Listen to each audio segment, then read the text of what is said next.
Ain't you ready to expand your life experience as it relates to joy and abundance? No more commitment frustration. Learn to easily be present in the moment. Restore your emotional state in a way that you don't sabotage and intentional decisions to guide your life so that you can continually attract the outcomes you desire without being attached to the details. Girl, hey! I'm Ashlyn Ray, an effective mindset strategist and lifestylist for millennial women who use law of attraction, prayer, and meditation, but in black. We will not be going into our winter season with the same super shitty sabotage for another minute. That shit stops here.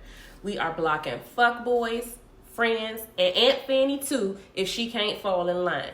We are no longer engaging or entangling in things that do not mean us good and cause us to question who we are. We will not be accepting the bare minimum to the people who give our very best to.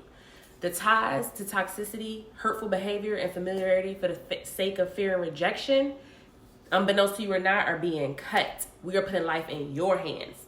Today. Somebody say today. In your hands. We only have room for intentional decisions, aligned commitments, compassion for self, judgment-free growth, and the space to feel what the fuck you feel. But look, shorty, it starts with you. Co-create of what the Lord said is for you, or university, or universe, or energy, or Scooby-Doo, or whatever you say. I won't be judging. But it will start with you taking the necessary steps to commit to personal betterment. You worked hard for your degree, sacrificed blood, sweat, and tears, and probably the promise of your firstborn kid if you had loans. But you went above and beyond, displaying excellence at work, working for the next promotion, and showing up for people because they need you, making excuses for other people's behaviors.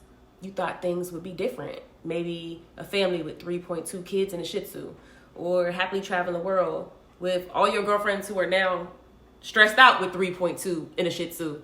Or maybe you've stepped away from the beaten path, the expected path, and you tried something exciting, but it didn't pan out. Instead of showing up for you and holding space for yourself, and instead of understanding that plans change, but the purpose does not, you decided maybe what you wanted wasn't all that important. But I need you to understand. You need you. Keep that same energy when it comes to standing up for your mental, spiritual, and physical needs that you did for micromanaging as Bill, Ain't Shit Devin, and Trifling Tracy. Because what's the difference? You didn't expect to be looked over for that promotion. You didn't expect old boy to break your heart. You didn't expect little sis to blame you for her faults and shortcomings. Yet you didn't stop showing up for their undeserving selves. That's fear, low self-worth, and trauma disguised as selflessness. I remember I used to Google how to not have emotions as a way to not let things bother me and to not let people get under my skin. And I did very well mastering that. But in many ways, that behavior is the exact thing that stole my joy, my connection, my softness, because I had hardened up. And if you are not malleable and your heart's not porous, how can you be poured into? How will you feel any of the tingles of excitement and flutters of kindness? So in the end, people did get to me. They did get under my skin. They did win. All of a sudden, I couldn't make meaningful connections. I wasn't interested in people or celebrating their wins. Not because I was jealous or hated them, but I just couldn't imagine what happiness felt like anymore. I couldn't put myself in their shoes. And if you cannot feel pain, you also can't feel joy. I mean, I thought I was broken, like a sociopath even. I can no longer trust myself to make the right decisions for me. So WTF? What do you even do when you can't trust you? That was heavy and very hard to accept. But that's when I decided to go ahead and strip down all the layers of distrust, judgment, criticism, unkindness, resentment, and just start asking myself the questions that matter. What mattered to me? What would make me happy? What did I even want anymore? Did I even know?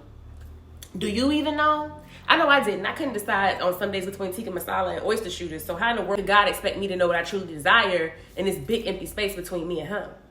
All I really want is not to live my life with the same energy that I'm forced to listen to Mary Lou tell me about another story about her cat and what it left on the porch this morning. Like, bitch, literally staring into the abyss, beginning to drool because I'm asleep with my eyes open. Please shut the fuck up. How do you not understand that I'm not paying attention to you? The days on this earth are so short, and quite often I freak out that there isn't enough time to do the 1,042 things I think I need to get accomplished to be fulfilled.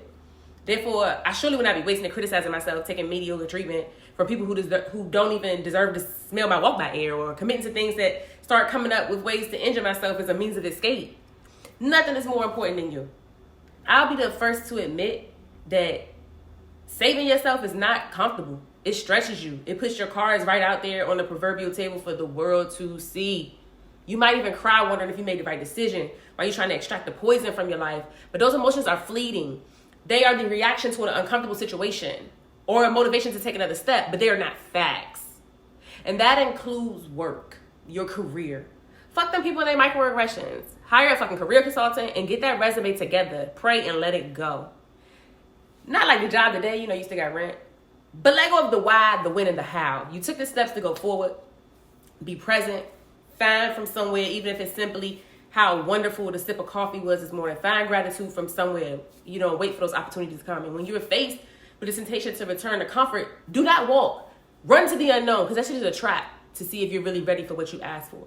So repeat after me. Bitch, you got this shit. Bitch, we got this shit. Bitch, we got this. We got that. I went too far. I probably went too far. But no, really. We got this. We got this. We got our intentions. We're going to take care of ourselves. We're going to show up for who needed to be there for you when you couldn't protect yourself. So stick with me, shorties. We going into our winning season. Because, bitch, you got this shit. Hey.